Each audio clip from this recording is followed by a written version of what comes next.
Let's make a fairy portal.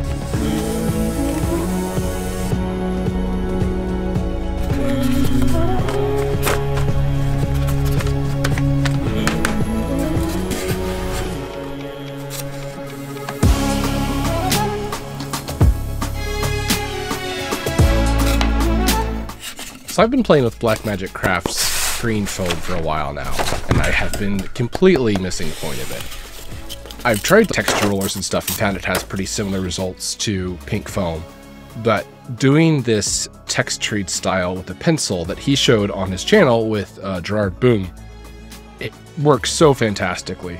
It looks just like the Styrodur that he showed on that channel. You can get multiple layers of detail with just pencil. This was for me to teach myself how to do that.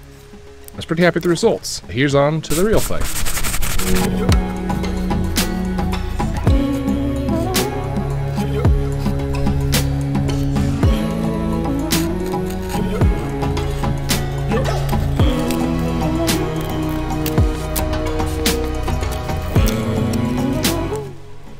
Playing with this material in this way was really peaceful.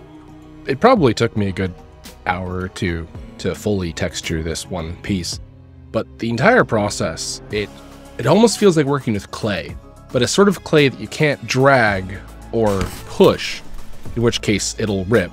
But if you compress it, it is really flexible and will give you a lot of ability to sculpt it. It's kind of hard to describe, but I really enjoyed the process, and I can see myself doing this again. I followed OK Hobby Time's tutorial for how to work with these Woodland Scenics armatures, and it really made a difference. Go check out his tutorial in my description of this video if you'd like to go see it. It's a good one.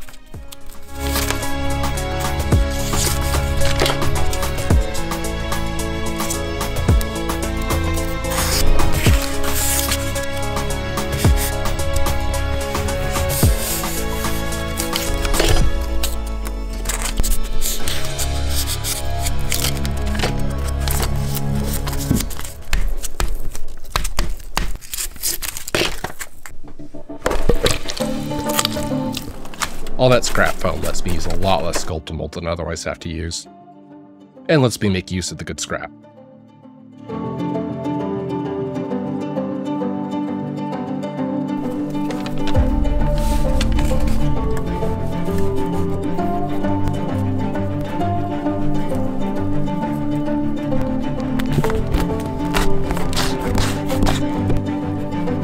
I was both painting on Mod Podge to protect the foam parts and also to give the Sculptamold something to soak up, because it will just eat your paint.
A disorganized way of painting.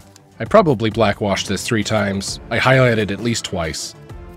It's iterative for me, so I'm taking a step, seeing if I like it, taking another step, trying to correct problems the last one, and slowly get closer and closer to the desired result.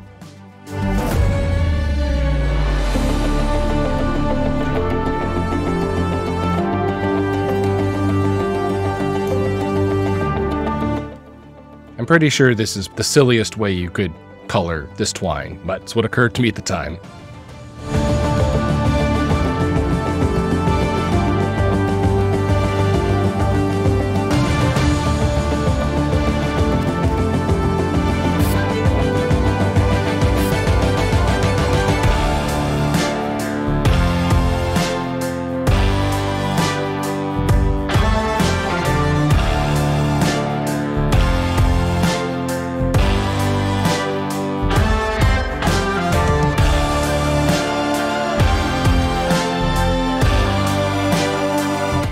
These are little birch trees, probably for like HO scale trains or something, but the tops ended up being just the right color green I was looking for. I wanted to make the portal's tree that is climbing onto it help to describe where the portal goes to. And so I wanted it to have this feeling of impossibly lush growth that the surrounding forest doesn't have.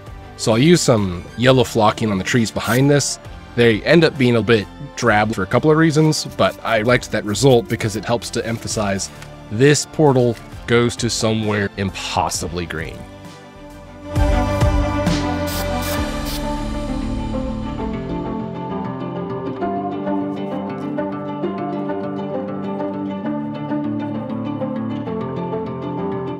First time using moss as a tree canopy, it was not my favorite. It works well for bulking out, however, each little bit of moss that droops ends up looking like a strange vine, or just like moss at a scale, and so you end up having to do a lot of hair cutting to get it to look even a little bit nice. I just love these mushrooms. Tiny, tiny, almost impossible to sculpt details from a 3D printer are such a fun element to add to a craft. So many of our materials are approximations of something. Foam that's very fine, used to look like grass or moss, and your mind makes the translation of what these things are supposed to be. But it's so wonderful to have something be exactly what it looks like. Like this is a mushroom, not a random piece of some other plant that looks vaguely mushroom-like. I intentionally did not prime these mushrooms. The white plastic that the 3D printer comes out with has this very slight translucence that helps when you add this Army Painter paint, which itself is translucent. It gives a little bit of luminance, like you can see the light coming through the mushroom just ever so much. And I feel like it gives this unreal quality to it, which generally is a problem, but with these fairy circle mushrooms, I was pleased with the way it turned out.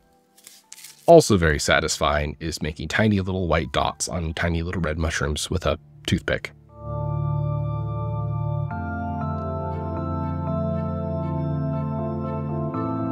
And then I thought to myself, well, I got the toothpick out. Why don't I try hand highlighting these stones?